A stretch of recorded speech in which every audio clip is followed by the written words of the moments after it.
Hello everyone, ako si Sams TV at pag-uusapan natin ang tanong, sulit pa ba ang iPhone 7 ngayong 2025?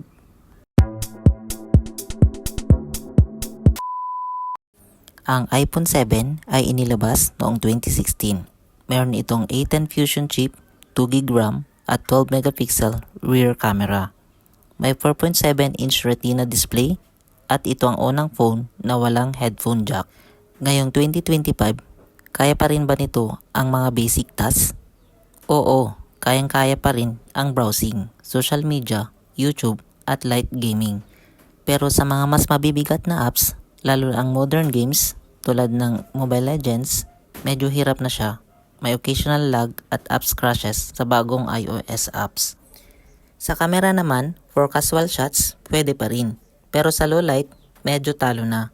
Walang night mode at hindi kasing linaw ng mga mas bagong models for TikTok or casual vlogging. Usable pa rin naman siya pero don't expect too much. Dahil luma na ang device, asahan mong may battery degradation.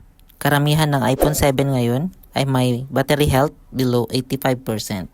As of 2025, hindi na supported ng pinakabagong iOS ang iPhone 7.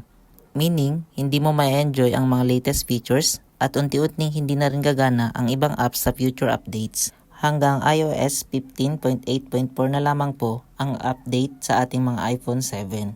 Sa halagang 3,500 to 4,000, makakabili ka na ng second-hand iPhone 7. Mura, oo, pero may limitations. Para sa mga estudyante o extra phone, okay siya. Pero kung main phone mo ito, baka mabitin ka. So ang tanong natin kanina, sulit pa ba ang iPhone 7 sa taong 2025?